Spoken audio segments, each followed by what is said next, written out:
안녕하십니까. 경찰학 1일 일제 김현주 박사입니다.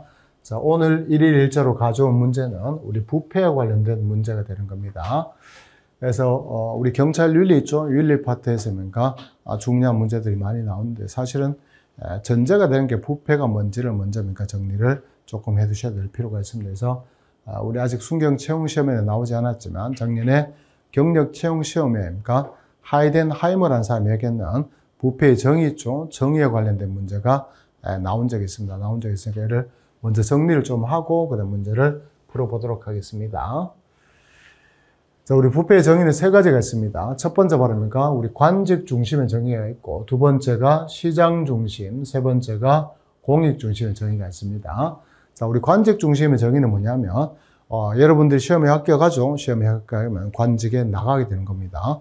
관직에 나가면 그에 맞는 권한을 부여받겠죠. 그 권한을 사적으로 이용했을 때 부패로 보자. 이게 바로 관직 중심의 정의고, 관직 중심의 정의에서 제일 중요한 것은 뭐냐면 뇌물 같은 돈을 받지 않더라도, 즉 금전적인 대가와 관련성이 없다 하더라도 사적 이익을 위해서 권한을 남용하면 전부 다 부패가 된다. 이게 바로 첫 번째 관직 중심의 정의다, 이렇게 생각을 해 두시면 좋겠고, 두 번째 시장 중심적 정의는 뭐냐면 우리 시장의 고객들이 있겠죠. 고객들은 자기가 원하는 결과를 얻기 위해서 어떤 대가를 지불하더라도 그 결과를 얻으려고 노력하는 거죠. 그처럼 했습니까? 그런 과정이 있죠. 과정에서 뇌물 같은 것들을 주기 때문에 부패가 발생할 수밖에 없다. 이런 걸 가지고 우리는 두 번째 시장 중심적 정의다, 그런 표현을 쓰게 되는 겁니다.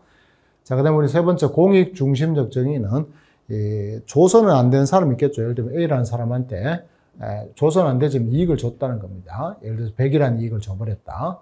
줘버렸기 때문에 원래 다른 사람한테 돌아가야 될 이익이 이 A한테 돌아갔기 때문에 다른 사람한테 돌아갈 이익이 없겠죠. 그래서 공중의 이익은 손해를 입을 수밖에 없습니다. 그런 형태가 바로 부패가 된다. 이게 바로 세 번째 공익 중심적 정의다, 그렇게 생각을 해 두시면 좋겠죠. 자, 이게 우리 부패의 정의고, 이게 시험 문제가 나왔던 겁니다. 근데 앞으로 이 부패의 종류도 물을 수 있으니까 나오는 김에 같이 정리를 좀 하면, 부패 종류는 세 가지가 있습니다.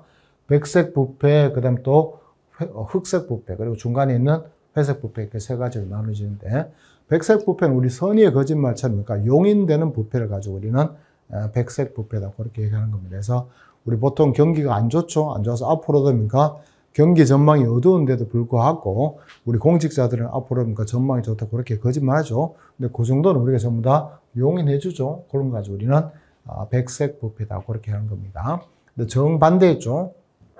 정반대가 바로 우리 흑색 부패가 되는데, 흑색 부패는 우리 구성원 누구나죠.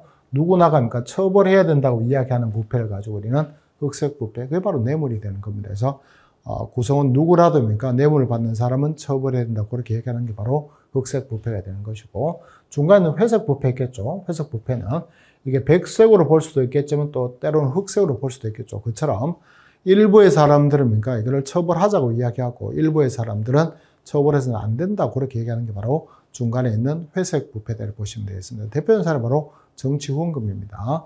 이 정치후원금을 양성화시켜서 받도록 해주지 않으면 항상 정치인들은 뒷돈을 받을 수밖에 없으니까 정치후원금은 받아도 괜찮다, 이렇게 주장하는 반면에 세상에 공짜 돈 없다고 하면서 후원금을 받아버리죠. 후원금을 받아버리면 후원금을 준 사람이 어떤 요구를 했을 때 거부하기가 좀 힘들어집니다.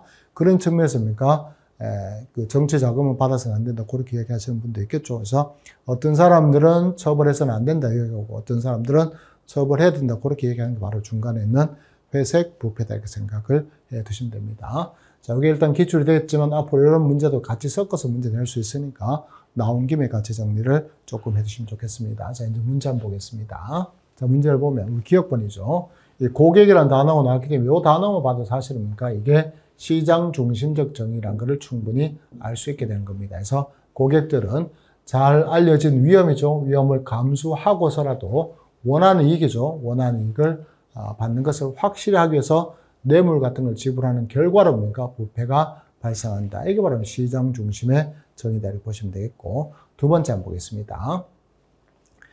부패는 뇌물 수수행위가 특히 결부되어 있는 게 일반적이긴 하죠. 그렇지만 반드시 금전적 형태일 필요가 없다는 겁니다. 즉 금전과 관련되어 있지 않다 하더라도 사적 이익이죠. 사적 이익을 위해서 뭡니까? 권한을 남용했을 때 그게 바로 부패가 된다. 이게 바로 뭡니까? 관직 중심의 정의가 되는 겁니다. 관직 중심 정의.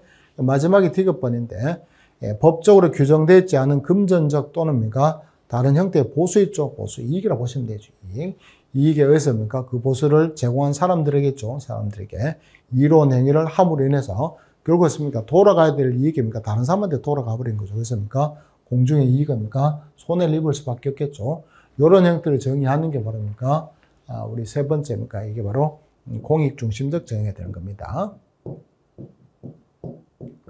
작년 문제죠. 그 경력 체험 문제는 이렇게 간단하게 나왔지만 여러분들이 있죠. 이런 내용들입니까? 하나씩 둘씩 정리를 해서 충분히 준비를 좀 해주시면 좋을 것 같습니다. 자, 오늘 1일 일정은 여기까지 하겠습니다. 감사합니다.